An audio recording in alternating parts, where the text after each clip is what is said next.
I think it's afternoon there. It's midnight. I mean, it's 8 p.m., 8:30 p.m. here. I'm Dr. Vara Prasad. Thank you for giving me this opportunity. Uh,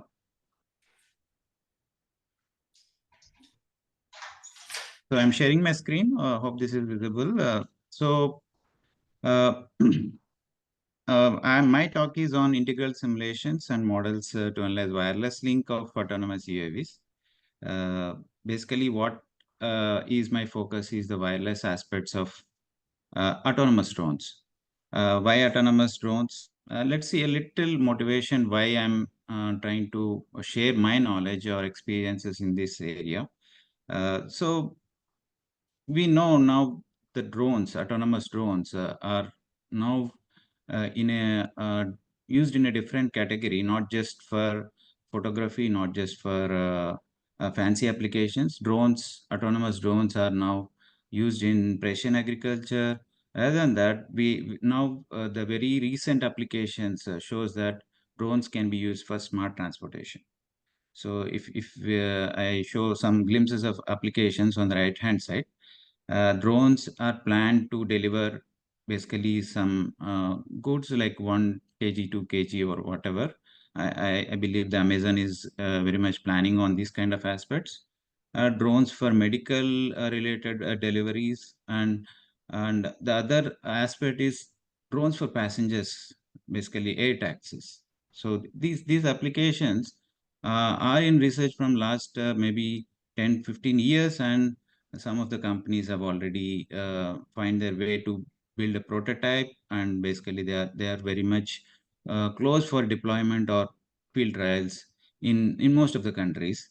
So I have taken this aspect for smart transportation as part of our digit project. So I'm sharing some of my research experiences from other projects as well. As we see, the digital twins aspect of what I'm trying to convey is I'm just trying to align my presentation into digital twins as well as smart transportation on how this analysis might or this work might help in digital twins category. So moving to the first area, which I have worked in one of the project, is a autonomous passenger drone in collaboration with IIIT Hyderabad and IIT Hyderabad. The first thing, other than the mechanical aspects or aerodynamic aspects, the other important aspect is wireless communication. So is the drone wireless communication same as cellular communication? May not. So what is the difference that the wireless link is going to basically differ from general communications what we know?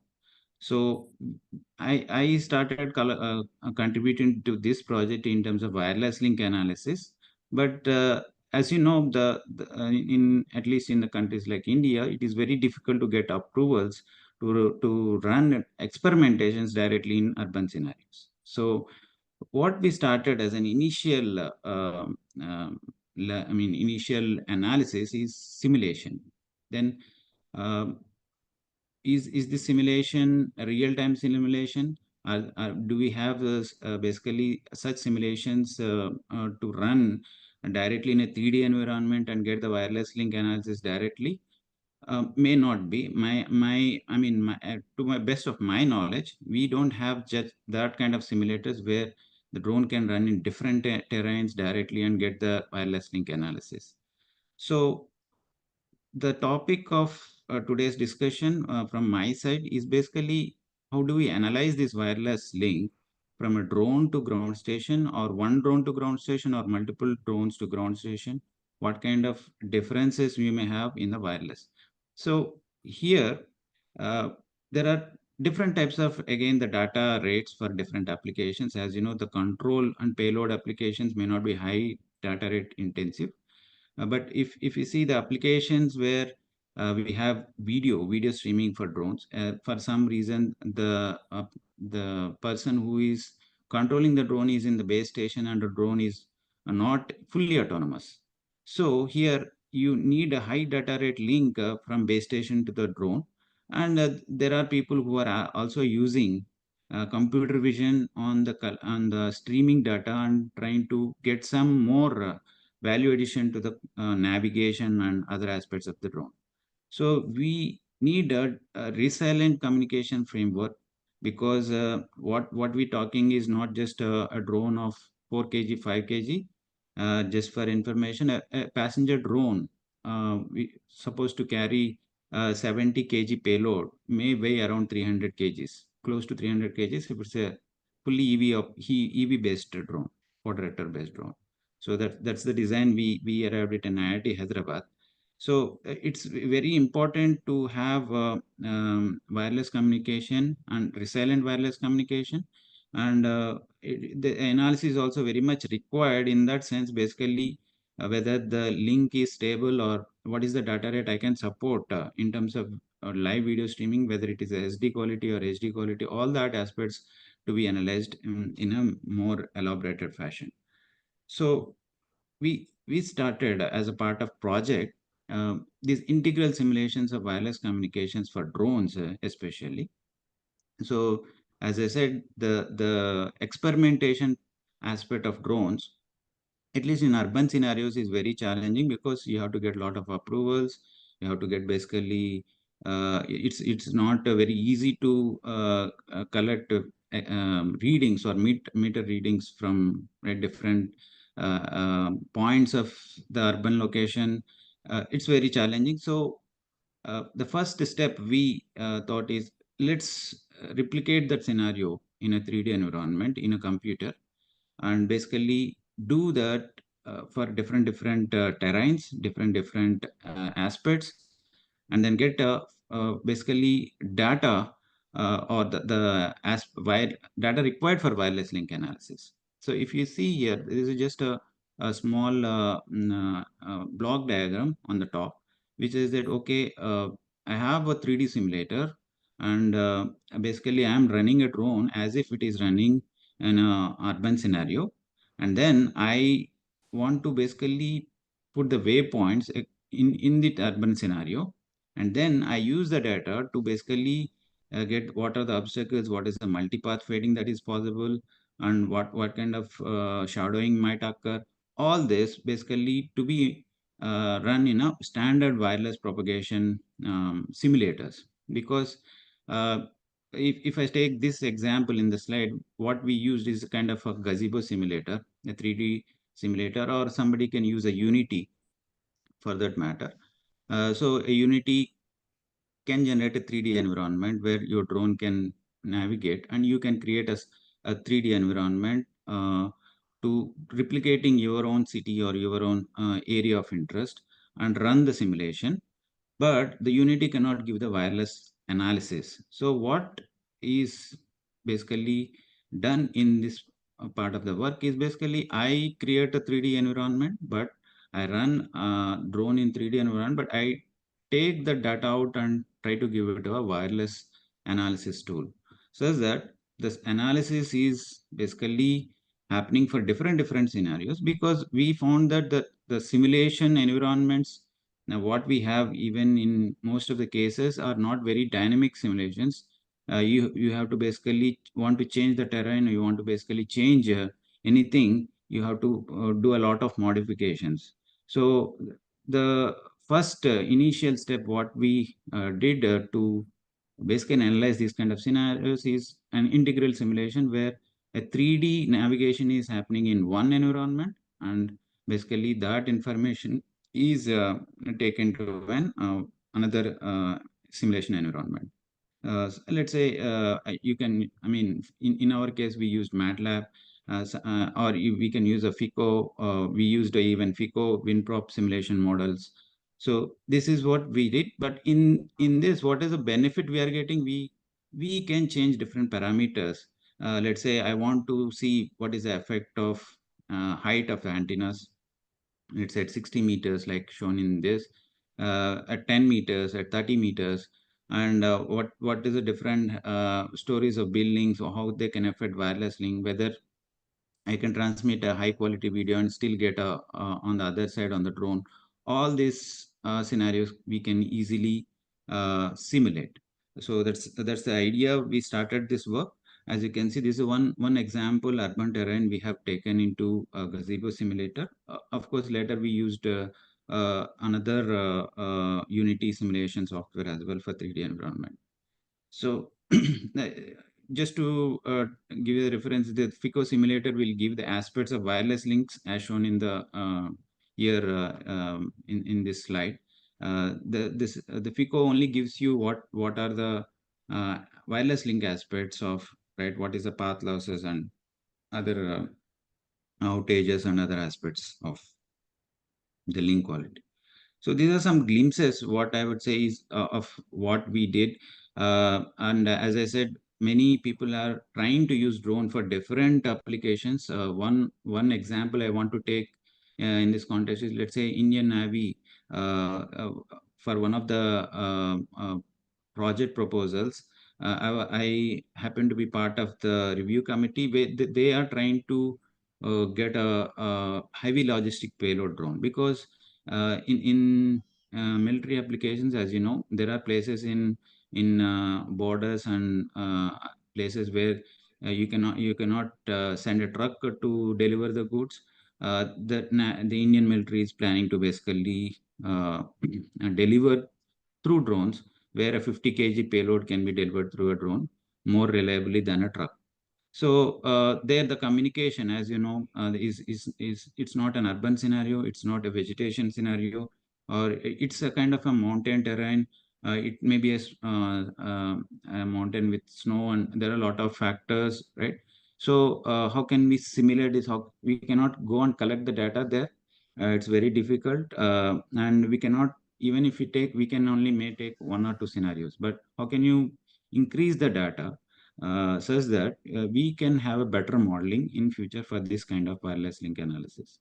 So just to show you this small glimpse of video where we have created a 3D environment. We have basically run a drone navigation in this 3D environment, and that data is basically taken to MATLAB offline. Basically, this is not a real-time integral simulation. I just want to share that information. It's a integral simulation, but kind of an one simulation happens and next simulation depends on the first simulation's data. So just a glimpse of how drone is navigating to different mountain terrains, and how data is again taken to MATLAB for different aspects of path loss and other aspects. So this is for urban scenario. The other side of the slide shows basically where there is a base station and the drone is navigating to different waypoints, how the link gets affected. That's the analysis. I didn't show the tabulation of results in the sake of time, because um, we have a lot of variations of data there. So this is the context, basically why we have started this analysis to analyze the wireless link analysis for, especially for autonomous drones, because drones are now used in a different way of transportation. So, as part of another project where the drones are used for precision agriculture, as you know, nowadays drones are widely used for precision agriculture, where the scenario is entirely different than what I just discussed. Either it is not mountain terrain or nor a urban terrain. Now, the terrain is mostly of, right, a vegetation, and where you have deep, dense trees between your drone and a base station. And uh, for a project, what we had to simulate is, okay, there are n number of trees, and the trees are spaced like this, as shown in this slide. And the distances between trees, everything is known to me, but I can only collect data from certain number of points and certain heights. I cannot collect data from every point, and as you know, for proper modeling, you need lots of data. So what we did is we collected data, but we collected what in some points, and then we took this to again the integral simulation model, where I can create this scenario in Unity, and then I can basically simulate whatever different ways of basically the drone can navigate, and what closest possible approximate model which replicating what is there in physical environment, I'm trying to bring it to 3D environment.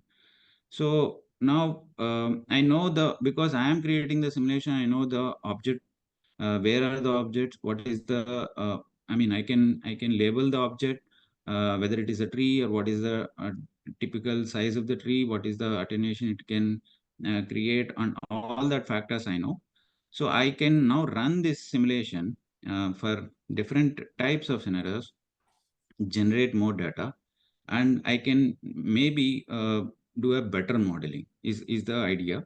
So just to showing the glimpse of this vegetation model, as you can see, the drone is, I'm not sure whether the drone size is too small in this video, but you can see the drone is navigating to different waypoints, different heights, and there are trees in between the drone and the base station. And you have, right, uh, uh, different uh, types of trees, and different heights of trees.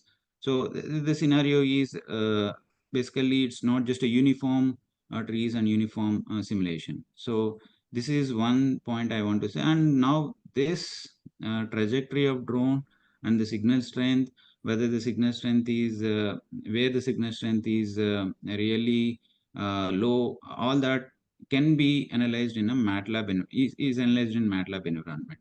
So this is one case where we have analyzed for vegetation model as part of one of our sponsored project funded by Tihan IIT Hyderabad. So now, as I said, okay, I have collected from the field, from experimentation. As you can see here, I have really kept a transmitter and receiver. There are a number of trees I have collected, as shown in this slide, from different points, line of sight points, non-line of sight points, different heights. So I have collected some data from real field. And now, as the model, the if the model wants to be really good fitting, basically want to do a better model, you need really more data. So what can be done in this aspect is, how can I generate more data? So why we are doing this is basically what, I mean, in a very higher level, what we are saying is, how can we generate more data such that, let's say I want to pass on this data to another digital twin, to basically as a, basically this is a training data that is generating from a kind of another small digital twin recommender, simulation model, where this data can be used for another digital twin which may be at a higher level, can use that data for accurate modeling. Let's say path loss estimation, which the digital twin which can do a better path loss estimation, or wireless link analysis, or prediction, whatever. So just as a small exercise, observation, what we did is we collected samples from the field, from 253 samples. As I said, we cannot do a lot of experimentation in the field. It's challenging, and that data, whether I can be able to predict more data points from that machine learning model. Yes, we saw that it is possible. Now, if I can generate much more data using this integral simulation model, then my model can fit much better, and the wireless link analysis can be more accurate. As mentioned, the what we observed from our previous passenger drone experimentations, the cellular communications and drone communications are not the same. We tried streaming a video using a 4G communication channeling through a different small urban terrain in a IIT Hyderabad campus. What we found is it is not even supporting an SD quality video after certain distance, because of huge shadowing effects and, right, other effects. So this to make analysis of drone communications between drone and base station more effective, we have to basically do a more analysis. But as experimental analysis is, experimental data collection is challenged, so this integral simulation might help in a better way. So, as one of the copy of this project, Digit project, which is basically targeting integrated transportation platforms. So, at some point, what we want to achieve is a kind of a recommender, digital twin recommender, to just address the challenges of such wireless link analysis for drones and other even communication aspects of road transportation as well as other transportation mechanisms. So heterogeneous communications is one thing which we kept as an objective in the project, Digit project. And as part of this drone communications, what we targeted is digital twin of communication framework. And this integral simulation is the first step, maybe what we are trying from IIIT Sri City team to address a different mobility, because drone is not anymore static, right? Basically, it's a mobile and it is in highly complex environments many a times, and how the wireless link gets affected, and how it can basically how to address the different traffic patterns and also different um, right? Application requirements. Let's say the video application data rate requirements are different, and just the control data requirements are different. And let's say if I use a 5G communication, how do I simulate for the drone communications? So 5G has um, um, a consideration for drone communications as well. So how do I propose a better how do I propose modifications to maybe like the existing cellular standards? So those kind of analysis we are trying to do initially with the integral simulations. So just to show you a glimpse of what is the initial work we have done is taken an urban scenario. The drone is the waypoints are decided, and the structures are defined. Basically, the drone is trying to navigate in this video through different waypoints, avoiding obstacles. And as it is a 3D environment, I can add a lidar to this, and I can also try different communication architecture. We didn't yet explore the architectures as of now, but I can generate huge amount of data that can be taken to one proper wireless communication simulator, where uh, maybe that data will help in a better modeling. Is what I want to communicate. So this entire exercise may help in creating a more data set for a digital twin of at a higher level, is what I want to share at this point of time. So thank you.